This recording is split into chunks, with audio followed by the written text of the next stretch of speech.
네, 안녕하세요. 코리아 핀테크 위크 2021 디지털 지급결제 세미나에 오신 여러분 환영합니다. 저는 경제 유튜버 신사임당입니다. 반갑습니다. 네, 오늘은요. 오픈 금융 시대, 금융이 열리면 달라지는 것들이라는 주제로 우리나라 금융이 어떤 방향으로 나아가고 있는지, 그리고 우리 미래의 금융 생활이 어떻게 달라질 것인지 디지털 금융 분야 전문가이신 금융결제원 정대성 부장님과 이야기를 나눠보려고 합니다. 네, 안녕하세요, 부장님. 네, 안녕하십니까. 네. 금융결제원 디지털 금융 분야를 담당하고 있는 정대성 부장입니다. 네. 반갑습니다. 네, 오늘 주제가 오픈 금융이잖아요. 맞습니다. 뭐 열린다 이런 뜻인가요? 오픈 금융이 뭔가요? 오픈 파이낸스라고도 하죠. 네네. 말 그대로 그동안 닫혀있던 금융의 문이 열린다는 건데요. 다시 말씀드리면 금융회사 간에 막혀있던 칸막이, 이 답답한 칸막이를 네. 확 걷어내는 거, 이게 바로 오픈 금융입니다. 그 전까지는 뭔가 칸막이가 있었나 보죠. 칸막이가 뭔가요? 그 요즘 그 네. 스마트폰으로 뱅킹을 많이 하니까 네. 스마트폰 예를 한번 들어볼게요. 네. 예를 들어 스마트폰으로 신한은행 일을 보려면 신한은행 앱을 직접 구동해야만 가능했었습니다. 그렇죠. 국민이나 하나은행 앱에서는 신한은행 일을 결코 볼 수가 없었거든요. 네. 바로 그게 칸막이의 전형적인 모습입니다. 네. 그런데 그 코로나가 바로 확산되기 직전에 네. 그 우리나라에서 그 칸막이를 제대로 걷어낸 사건 하나가 발생했죠. 그게 뭔가요? 혹시 그게 오픈 뱅킹인가요? 맞습니다. 그 네. 2019년 말에 오픈 뱅킹이 우리나라에 처음 그 출현을 하게 되었습니다. 고객들이 금융할 때 가장 많이 사용하는 메뉴가 계좌 조회나 송금 같은 거잖아요. 맞아요. 이러한 그 조회나 송금 같은 기본적인 서비스를 대상으로 해서 그 칸막이를 우선 개방한 것인데요. 네네. 고객은 주로 사용하는 앱을 구동해서 보유하고 있는 다른 은행 계좌를 한 번만 등록해 놓으면은 네네. 모든 준비는 끝났습니다. 네. 그 앱 하나만 있으면 은행이 어디든 간에 그 조회나 송금이 한 방에 해결되는 거죠. 금융에서 이런 상황이 연출된다는 것은 대단한 변화입니다. 한마디로 혁신인 거죠. 그러니까요. 이거 오픈 뱅킹이 정말 혁신적인 서비스인 것 같아요. 번거롭게 앱을 여러 개 이용할 필요 없이 맞습니다. 내가 원래 쓰던 그 은행권 앱이 있으면 다른 은행 일을 어느 정도 볼 수 있는 거잖아요. 네, 맞죠. 그죠? 이거 너무 편해서 많이 쓸 것 같은데 어떤가요? 사람들이 이 앱을 많이 쓰고 있나요? 한마디로 예상치를 훨씬 많이 뛰어넘었는데요. 네네. 지금 1년하고 5개월 좀 지난 시점인데 네. 약 2,700만 명 정도가 네. 이 오픈 뱅킹을 사용하고 있는 것으로 집계가 되어 있고요. 네. 현재도 약 1,600만 건 정도가 매일 이용되고 있습니다. 그리고 1억 4천만 계좌 정도가 이 오픈 뱅킹에 등록된 상태인데요. 1억 4천만 계좌요? 예. 그 오픈 뱅킹에 등록된 계좌는 네. 자주 그 사용하는 계좌를 등록하는 그죠, 것이기 그죠. 때문에 이 수치는 나름 의미가 큽니다. 앞으로 네. 뱅킹할 때는 앱 하나로 이용하겠다는 고객의 메시지라고도 해석을 해볼 수가 있습니다. 2,700만 명이 이용한다는 거면은 거의 뭐 전 국민이 쓰는 서비스라고 해도 과언이 아닌데 요즘에는 토스나 카카오페이 같은 앱으로 간편 송금도 하고 결제도 하잖아요.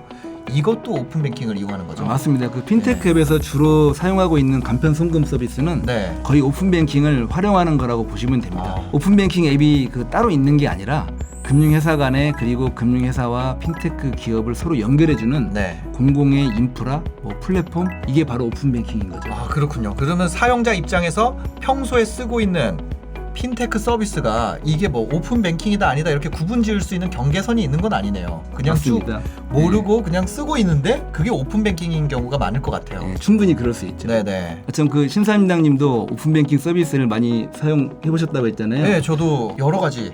제가 대표적인 엔잡러거든요. 그래서 뭐 쇼핑몰도 하고 유튜브도 하고 뭐 여러 가지 계좌를 쓰고 있는데 그걸 할 때마다 새로 들어가가지고 또 공인인증서 또 치고 지금 공동인증서죠. 야, 맞습니다. 또 치고 바뀌었죠. 계속 그렇게 하다 보니까 너무 어려웠는데 지금은 은행 하나에서 전부 다 볼 수 있으니까 너무 편하고요. 또 평소에 송금할 일 있을 때는 카카오페이 많이 쓰거든요. 처음에는 이렇게 했는데 송금이 됐다고? 이게 된 거 맞아? 그런데 지금은 너무 익숙해져가지고 예전에 했던 불편한 방식으로 다시 돌아가라 그러면 못 들어갈 것 같아요. 맞습니다. 네, 아직 오픈 뱅킹을 이용해보지 않은 분이 계시다면 평소에 사용하시는 금융 앱을 열면 쉽게 이용 가능하니까 한번 이용해보시면 좋을 것 같습니다.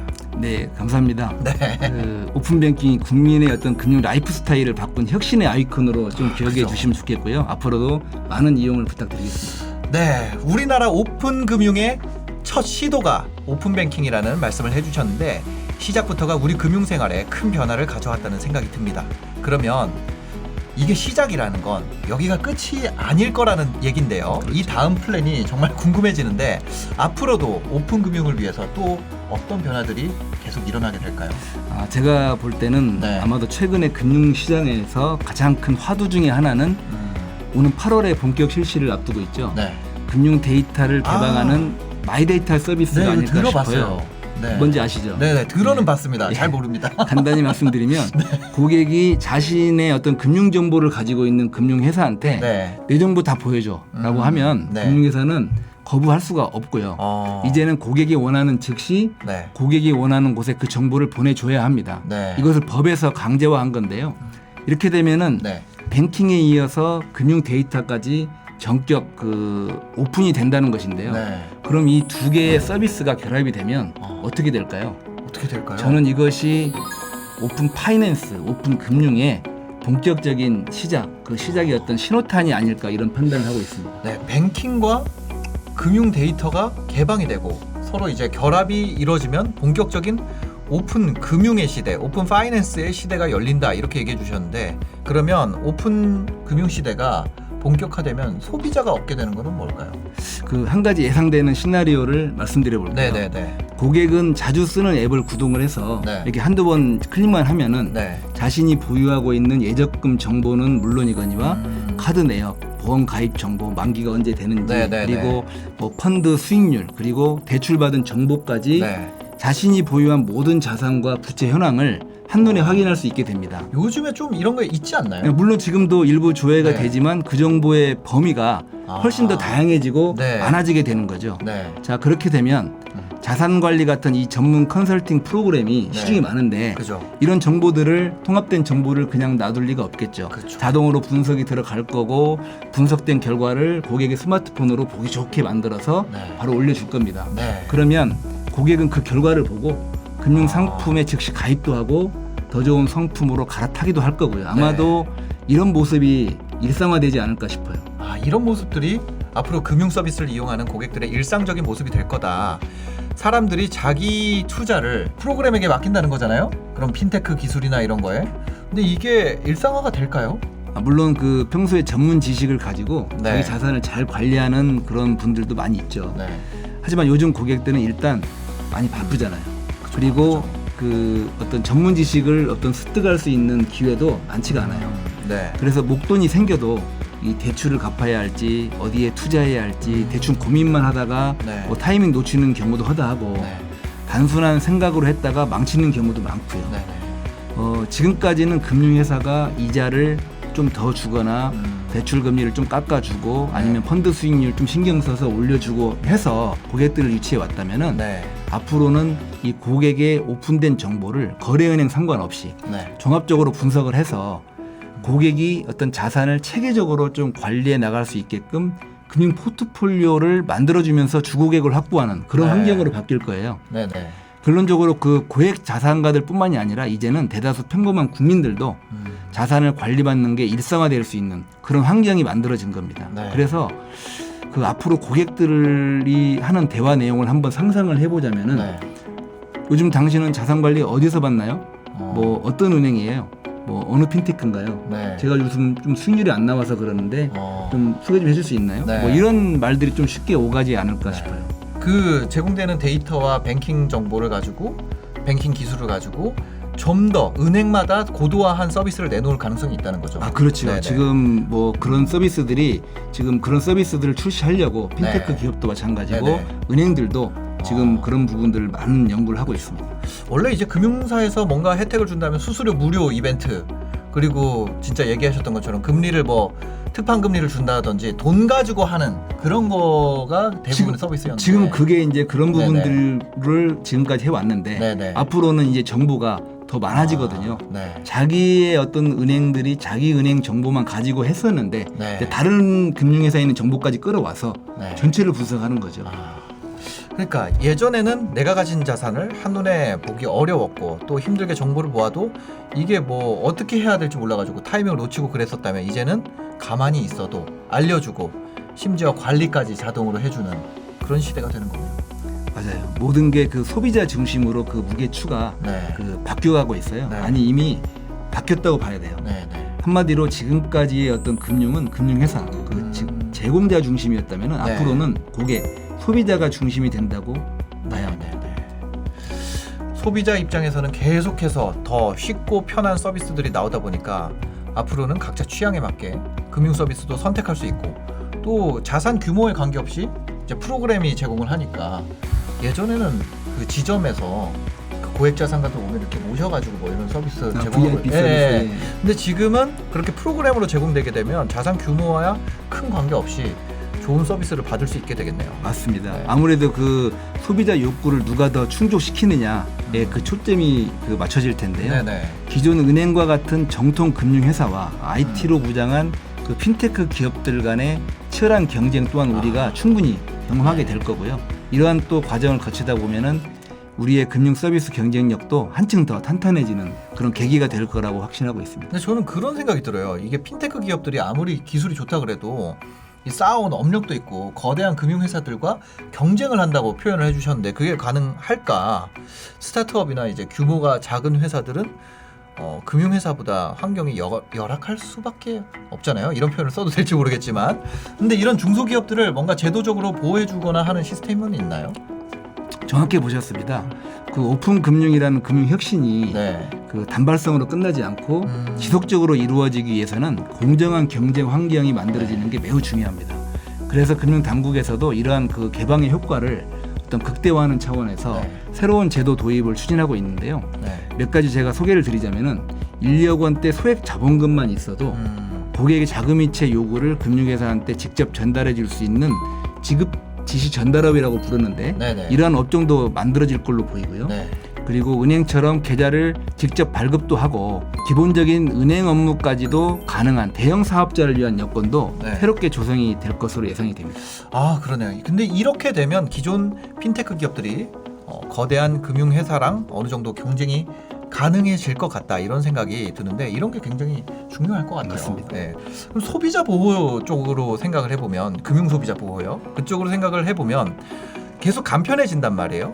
간편해질수록 디지털 금융 서비스를 이용하는 사람은 늘어날 수밖에 없고 그러면 더 그 금융 약자들도 이런 금융에 대한 접근성이 개선되고 이용자도 늘어나는 효과도 있지만 반대로 금전적인 사고가 발생하면 사회적 문제로 이어질 수도 있지 않을까 이런 생각도 듭니다. 맞습니다. 네. 그 요즘 시중에 각종 페이들이 굉장히 많잖아요. 네네네. 사용이 간편하다 보니까 이 젊은 친구들이나 직장인들이 자주 사용하고 있는 걸로 알고 있어요. 네. 그 주로 소액 위주로 충전해서 사용하다 보니까 충전금이 얼마 남아 있는지 또 충전금이 있는지조차도 기억하기가 맞아요. 힘들잖아요. 네네. 신사임당께서도 네. 그 페이 쓰고 계시는데 네. 그 충전금 남아 있는 거 기억하고 계세요? 그러니까 막 몇천 원 막 이렇게 남아 있는 게 있을 거예요. 예. 아무튼 그 은행에 있는 자금보다는 관리하기가 소홀할 수밖에 없는 게 현실입니다. 그런데 이러한 충전금들은 은행 예금과는 달리 예금자 보호가 되지 않는다는 아 거 진짜요? 저 혹시 알고 계십니까? 몰랐어요. 아 예금자 보호가 안 돼요? 그럼 뭐 안전장치가 필요한 거 아니에요? 그렇습니다. 핀테크 기업들은 은행권보다 규제가 상대적으로 좀 약하다 보니까 네. 본의 아니게 금전 사고가 발생할 수가 있어요. 네. 그렇게 되면은 고객의 어떤 자산이 좀 위태로울 수 있다는 거죠. 네. 그래서 당국에서도 시장이 더 커지기 전에 이미 충분히 커져 있는 시장이지만 네. 더 커지기 전에 기업이 어떤 고객의 충전금을 맘대로 사용하지 못하도록 하는 그런 네. 제도도 현재 마련 중에 있습니다. 얘기를 듣다 보니까 이게 재밌기도 하고 기대도 되고 하는데 한편으로는 앞으로 참 해야 할 일도 우리가 챙겨봐야 할 것도 많은 것 같다 이런 생각이 듭니다.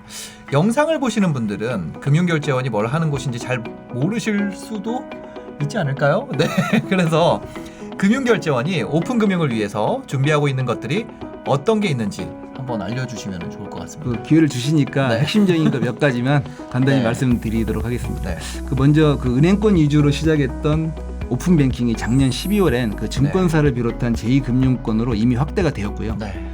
올 상반기 중으로 카드사 그리고 핀테크 기업까지도 그 서비스에 참여하게 되는데요. 네. 이렇게 되면은 소비자들이 이용할 수 있는 그 정보의 범위가 기존의 어떤 계좌 관련 정보뿐만이 아니라 네. 카드 이용 정보 그리고 각종 페이의 충전금 정보까지로 더 다양해지게 되는 거고요. 네. 또 무엇보다도 그 주거래 금융회사를 고객이 선택하는 그 폭도 더욱 넓어지게 됩니다. 한마디로 약간 기울어져 있던 오픈뱅킹 운동장이 네. 이제 드디어 평평해지는 아하. 거죠. 한 가지 더 말씀드리면 그 내계좌 한눈에라고 혹시 서비스 그죠. 들어보셨나요? 이거 실시간 1위도 하고 그랬던 서비스 아닌가요? 맞습니다. 네. 그 어카운트 인프라는 계좌 통합 관리 서비스인데요. 네. 그 숨은 돈 찾기 맞아요. 네. 그런 쪽에 많이 이제 등장하는 그런 서비스입니다. 네. 그동안은 그 은행 등 금융회사에게만 고객에게 이 통합된 정보가 제공돼 왔었는데요. 네. 드디어 그 핀테크 기업에게도 상반기 중 개방이 될 예정입니다. 이 서비스는 그 핀테크 기업들이 굉장히 많이 기다렸던 서비스거든요. 왜요? 왜냐하면은 이게 오픈뱅킹 서비스를 고객들한테 핀테크 기업이 제공할 때 그 계좌 등록을 굉장히 편하게 해주는 네. 연계 서비스예요. 네. 그러다 보니까 핀테크 기업들이 이 서비스가 좀 개방이 되기를 네. 많이 기다렸던 그런 상황이었거든요. 네네. 그 좀 기대를 하셔도 될 것 같습니다. 네. 하나만 더 말씀을 드리면은 최근에는 스마트 환경에 적응하지 못하시는 그 디지털 소외계층도 많이 생겨나고 있는데요. 네. 이러한 분들을 위해서 은행 점포나 ATM 위치를 좀 보다 쉽게 찾을 수도 있고 또 세부 정보까지 예를 들자면은 장애인이 이용 가능한 점포나 ATM인지 네. 그리고 통장 정리 기능이 있는지 그리고 또 어떤 타행으로 송금을 할 때 그 기본적으로 송금 수수료가 요새 많이 면제되지만 네네. 기본적인 수수료가 얼마가 부과되는지 뭐 이런 상세 정보까지도 제공하는 금융 지도, 금융 맵 서비스를 포용 금융 차원에서 준비하고 있다는 말씀도 함께 드립니다. 포용금융이라는 거는 꼭 아직 이쪽에 적응하지 못한 분들을 위한 서비스라는 네, 거죠? 맞습니다. 요즘 그 네네. 포용 금융 어떤 포용 정부 이런 얘기를 많이 하거든요. 네네네. 이처럼 저희 금융결제원도 지금까지는 그 폐쇄적으로 운영해왔던 그런 금융 공동망을 네. 이제는 누구나 같이 함께 사용할 수 있도록 계속해서 그 오픈해 나가고 있는데요. 네. 앞으로도 그 오픈 파이낸스 환경을 지원하는 공공의 필수 플랫폼의 역할을 보다 충실히 수행할 수 있도록 모든 임직원이 최선의 노력을 다할 계획입니다. 네, 금융결제원 역할 정말 너무 중요해 보이는데 많은 기대를 해보겠습니다. 앞으로 오픈 파이낸스 환경이 잘 만들어져서 국민들이 더 편리하고 그리고 안전하게 금융생활을 이어갈 수 있으면 좋겠습니다. 오늘 오픈금융, 금융이 열리면 달라지는 것들이라는 주제로 금융결제원 정대성 부장님과 짧지만 많은 이야기를 나눠봤는데요. 듣다 보니까 앞으로 우리의 금융생활에 정말 많은 변화가 있을 것 같다 이런 생각이 드네요. 오픈금융에 대한 이야기는 여기서 마무리하고요. 네, 이번 세미나에서는 저희 영상 외에도 신한은행과 토스에서 각각 은행권과 핀테크 기업이 생각하는 금융의 미래 모습을 소개하는 세션이 계속 이어지니까요. 끝까지 시청 부탁드립니다. 네, 부장님 오늘 말씀 너무 잘 들었고요. 수고 많으셨습니다. 네, 감사합니다. 네. 또 기회가 되면은 네. 더 좋은 주제로 네. 또 찾아뵙도록 하겠습니다. 알겠습니다. 네, 영상 봐주셔서 감사합니다. 행복한 하루 되세요.